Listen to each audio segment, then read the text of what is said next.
dari 2021, 2022, 2023. Nggak usah tambah anggaran kalau memang banyak korupsi, uang negara habis, bukan untuk rakyat. Rapat kerja Komisi 10 DPR RI dengan Mendikbudristek Nadiem Makarim beserta jajarannya berlangsung panas pada Rabu 6 Mei 2024. Anggota DPR RI fraksi Demokrat, Anita Jakoba sampai tak bisa mengontrol emosinya saat memaparkan kinerja dari Kemendikbudristek. Anita menilai pejabat Kemendikbudristek tidak baik dalam mengelola anggaran. Sebab realitanya masih banyak persoalan terhadap realisasi anggaran dan penyerapan anggaran ke daerah. Hal itu seperti terkendalanya SK untuk guru yang lolos P3K, tunjangan guru-guru di daerah terpencil, hingga bangunan sekolah yang masih banyak terbengkalai. Ia pun merasa kesal dan menyebut pendapat Dewan tak pernah didengar oleh pejabat Kemendikbudristek. Nah, makanya kemarin saya mengatakan bahwa kalau KPK memberikan rekomendasi kepada Kemendikbud, harusnya Kemendikbud sadar. Karena apa, kami di Dewan kami sudah bilang setiap rapat, banyak persoalan, lakukan pengawasan, laporkan kepada kami. Tapi kami tidak pernah didengar. Ya kan? Akhirnya sekarang KPK memberikan rekomendasi, baru seakan-akan Kemendikbud kayak kebakaran jenggot. Bahkan kami anggota pemangku kepentingan mau diatur sama Kemendikbud untuk melakukan verifikasi oleh dinas. Loh, Anda sebagai kementerian mau nggak dilakukan verifikasi sama dinas? Jangan suruh dinas, jangan suruh apa yang kita usulkan harus dilakukan verifikasi oleh dinas. Kita ini lembaga tinggi negara, wakil rakyat. Kita yang menentukan anggaran di Indonesia ini. Bagaimana kepala dinas bisa memverifikasi data yang kita berikan? Anda sebagai kepala kementerian mau nggak diverifikasi sama dinas? Bapak Ibu ini kan orang-orang pintar setahunya saya di Kemendikbud. Orang-orang berpendidikan. Kok bisa salah mengambil kebijakan? Anda mengeluarkan Perseksjen yang di mana poin nomor 3 dikatakan bahwa data yang direkomendasikan sebagaimana dimaksud pada huruf B diverifikasi oleh Dinas Pendidikan. Loh, kita ini pemangku kepentingan usulkan itu dari Dapodik sekolah. Dapodik itu harusnya kan, makanya tadi Pak Andre bilang, operator sekolah itu diperhatikan. Karena semua itu dari operator sekolah. Kepala sekolah aja kadang-kadang tidak tahu apa yang terjadi yang dilakukan oleh operator sekolah. Dinas pendidikan juga nggak tahu. Nah, kementerian juga. Jadi kalau mau lakukan verifikasi, harusnya kementerian melakukan verifikasi terhadap dinas, dinas lakukan verifikasi terhadap kepala sekolah, hasil verifikasi itu baru diberikan kepada kami. Itu jangan dibolak-balik.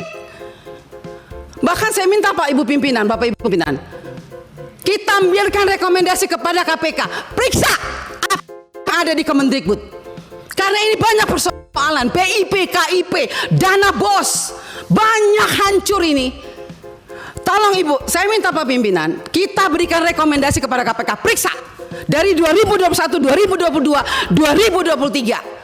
Nggak usah tambah anggaran kalau memang banyak korupsi, uang negara habis, bukan untuk rakyat. Saya marah Pak Menteri untuk sekian kalinya. Karena memang ini kenyataannya di lapangan. Jangan dong kita dibikin seperti anak kecil. Kok apa yang diusulkan kita mesti diverifikasi oleh Dinas Pendidikan? Anda mau nggak sebagai menteri diverifikasi oleh oleh dinas? Jangan aneh-aneh lah. Kalian tuh dipilih oleh presiden, harusnya berikanlah yang terbaik untuk rakyat.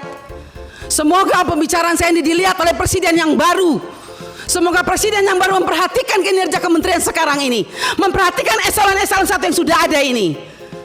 Tidak memberikan solusi kepada negara, hanya membuat persoalan di daerah. Yang tertinggal tetap tertinggal, yang guru menangis tetap menangis. Bicara plafon digital, mana keadilan untuk daerah 3T? Enak daerah-daerah yang sudah ada internetnya diberikan terus, tapi kita yang daerah 3T yang tidak ada internetnya dibiarkan begitu saja. Mana keadilan sosial bagi seluruh rakyat Indonesia, Pak Menteri? Saya sangat kecewa. Kita sudah mau habis masa jabatan. Anda mungkin sebentar lagi habis, atau Anda lanjut, saya tidak tahu. Tapi saya puji Tuhan, Tuhan dan rakyat masih memilih saya kembali. Dan sampai ini, apapun yang terjadi, kita yang terpilih kembali, kita akan tetap memperjuangkan keadilan dan kebenaran untuk kemajuan anak negeri kita. Bukan untuk kita anggota dewan, bukan. Jadi jangan aneh-aneh punya pikiran negatif terhadap wakil rakyat. Semua data-data yang kita pilih itu adanya di Dapodik sekolah. Perhatikan dong operator sekolah, perhatikan kepala sekolah, perhatikan dinas. Jangan hanya urus yang besar-besar triliunan, tapi begitu sampai di bawah tidak pernah diperhatikan. Omong kosong semua ini. Saya setuju KPK memberikan rekomendasi. Bila perlu kita berikan rekomendasi kepada KPK, periksa Kemendikbud. Biar kita lihat siapa yang bobrok, siapa yang mencintai negeri ini sebetulnya. Wakil rakyatkah atau mereka? Jangan begitu dong. Bikin persekjen memalukan, Bu Sekjen. Ya iyalah, Anda jangan senyum. Anda membuat persekjen, tidak pikir masa kita diverifikasi oleh dinas? Mending kalau kepala dinasnya bersih. Kalau kepala dinasnya justru yang mencuri uang PIP, bagaimana Ibu? Saya mau tanya sekarang, jawab. Apa Anda pikir semua kepala dinas bersih? Oh tidak. Mari kita buktikan. Mau kita turun, kita buktikan, kita tanya jangan sama kepala dinas, tanya sama penerima PIP. Itu baru bisa dapat jawabannya. Kalau Anda hanya turun hanya di dinas, semua jawabannya bagus.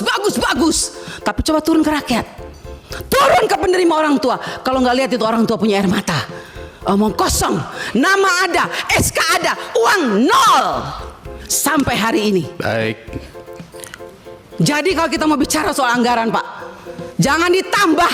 Tuhan juga tidak ingin semua uang negara ini hilang. Saya yakin dan percaya sampai ini anggaran turun, karena Tuhan itu lihat air mata orang miskin.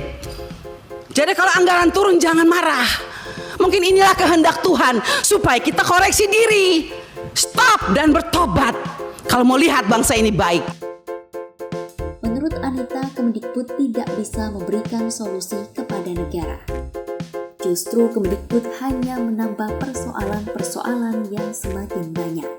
Karena banyaknya permasalahan yang terjadi, ia pun meminta KPK untuk turun tangan memeriksa Kemendikbud. Langkah itu direkomendasikannya agar mengetahui sebenarnya apa yang terjadi hingga anggaran Kemendikbud tidak bisa tersalurkan dengan baik.